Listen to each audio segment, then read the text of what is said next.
Hello everyone, कैसे हैं दोस्तों आप लोग। तो अब हम लोग केमिस्ट्री का सेकंड जो पार्ट है मैटर का, वो हम लोग उसको ज़रा डिस्कस कर लेते हैं। तो यार देखो, अब तक हम लोगों ने देख चुके थे भाई साफ साफ, ठीक है। हम लोग ये देख चुके थे भैया मैटर कितने प्रकार के होते हैं, किस किस बेसिस पे उसका किस किस तरीके से डिवीज़न होता है।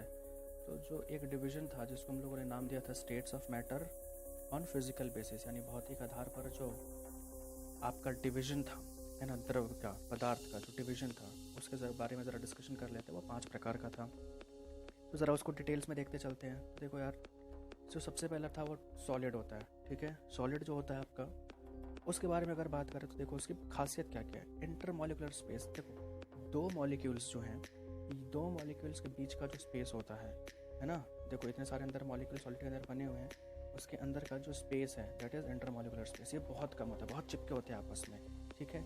और चिपके क्यों होते हैं भाई? क्योंकि इंटरमॉलिक्यूलर फोर्स, क्योंकि भाई दो लोग तभी चिपक से एक दूसरे को खींचेंगे। तो जब एक दूसरे को खींच रहे हैं, तो जब खींचते वक्त क्या होता है, ये आपस में इनके जो फोर्स यानी जो बल लगता है दो मॉलिक्यूल्स के बीच में बहुत ज़्यादा होता है, जिसकी वजह से लोग बहुत क्लोज आ जाते हैं। और क्लोज आने के कारण इनके बीच में इंटरमॉलिक्यूलर स्पेस बहुत कम हो जाता है, जिसकी वजह से क्या होता है कि हम लोग एक कंक्लूजन पे ड्रॉ करते हैं कि इंटरमॉलिक्यूलर स्पेस जो होता है, ठीक है, वो इंटरमॉलिक्यूलर फोर्स के इन्वर्सली प्रोपोर्शनल होता है। यानी इंटरमॉलिक्यूलर स्पेस अगर ज़्यादा है तो इंटरमॉलिक्यूलर फोर्स कम होगा, ठीक है। जैसे ऊपर अगर कंडीशन देख लिया जाए, इंटरमॉलिक्यूलर फोर्स क्या है, ज़्यादा है, तो इंटरमॉलिक्यूलर स्पेस अपने आप क्या हो जाएगा, कम हो जाएगा, ठीक है ना। तो कंसेप्ट क्लियर हो गया होगा यहाँ तक का। अब इसके वजह से क्या होता है, इन दोनों इस कंडीशन की वजह से इंटरमॉलिक्यूलर स्पेस कम होने की वजह से और इंटरमॉलिक्यूलर फोर्स ज़्यादा होने की वजह से इसकी डेंसिटी यानी जो घनत्व है बहुत ज़्यादा हो जाता है, और पार्टिकल का मूवमेंट्स बिल्कुल नेग्लिजिबल होता है। वैसे नियम ये कहता है कि सारे पार्टिकल्स मूव करते हैं, पर सॉलिड हमेशा रूप चेंज कर देता है, नहीं, बहुत धीरे मूव करता है, नेग्लिजिबल मूव होता है, ठीक है।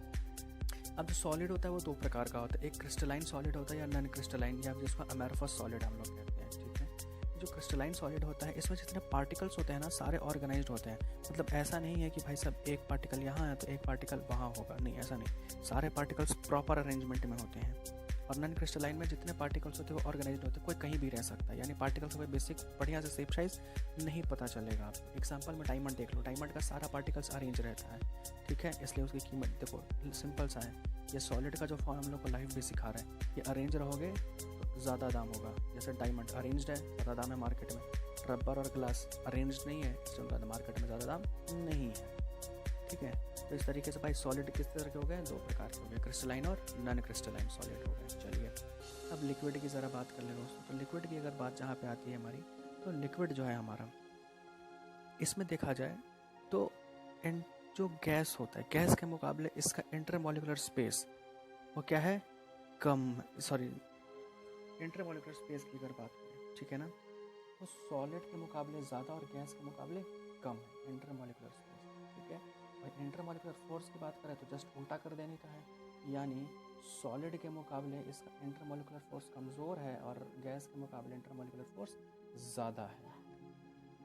अब इसकी वजह से क्या होता है, इसका वॉल्यूम तो फिक्स हो जाता है, यानी आयतन तो फिक्स हो जाता है, पर इसमें कोई भी शेप इसका फिक्स नहीं रहता है ना, जिस भी बर्तन में डालो उसका शेप पकड़ लेता है, ठीक है। इसका डेंसिटी उतना सॉलिड के मुकाबले डेंसिटी भी कम रहती है।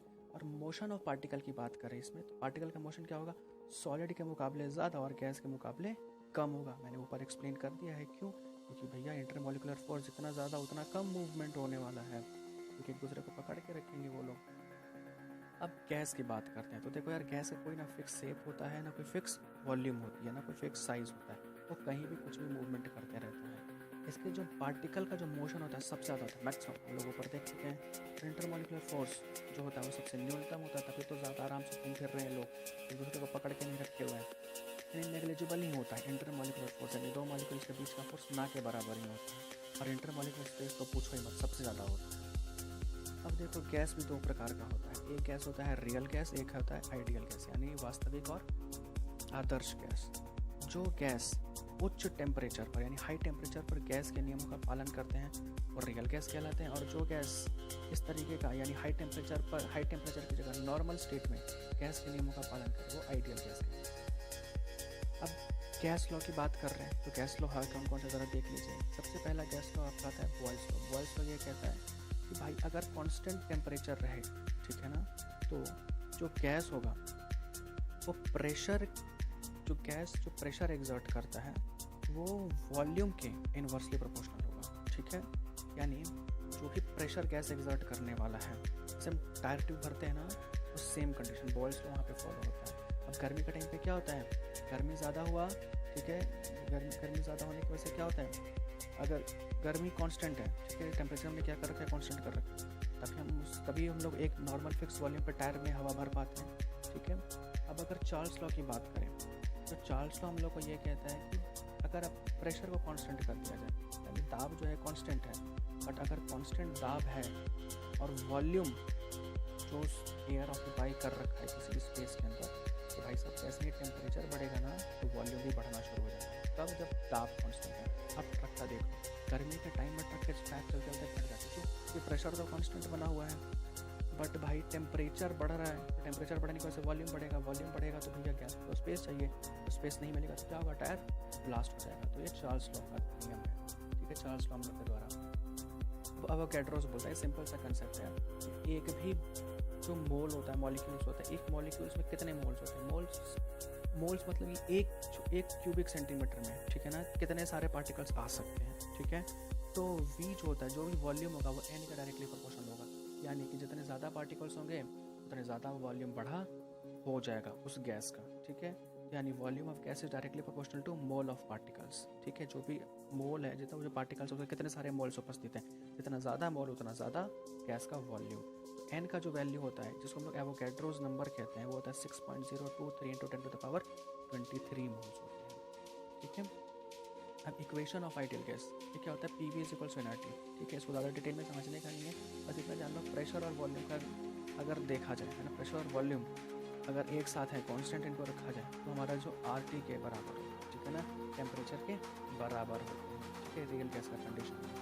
अब देखो प्लाज्मा की बात कर लेते हैं, जो फोर्थ स्टेट ऑफ हमारा मैटर है। इसमें क्या होता है, हमारा ये फोर्थ स्टेट ऑफ मैटर में जो पार्टिकल्स होते हैं वो आयनाइज्ड होते हैं। प्लाज्मा मतलब क्या, प्लाज्मा एक ऐसा स्टेट पार्टिकल का, ऐसा स्टेट पार्टिकल्स का जिसमें पार्टिकल्स में क्या हो जाए, चार्ज आ जाए।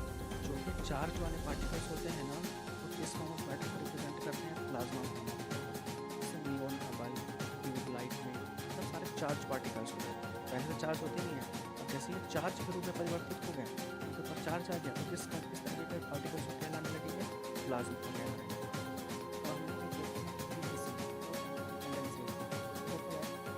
तब का कंडीशन है, मुझे पता नहीं है, टेम्परेचर भी लो, प्रेशर भी एक साथ पॉसिबल नहीं है ना, बहुत लो टेम्परेचर पर पार्टिकल चले जाए और बहुत लो प्रेशर पर पार्टिकल चले जाए, जो मैटर निकल कर आता है उस कंडीशन में जो मैटर बना, that is Bose Einstein condensate, ठीक है ना। तो तरीके का पार्टिकल मतलब बीसी पार्टिकल, ये इसको बनाया किसने बंद करके, भाई मेरे सत्येंद्र नाथ बोस जो इंडिया के और आइंस्टाइन साहब ने बनाया,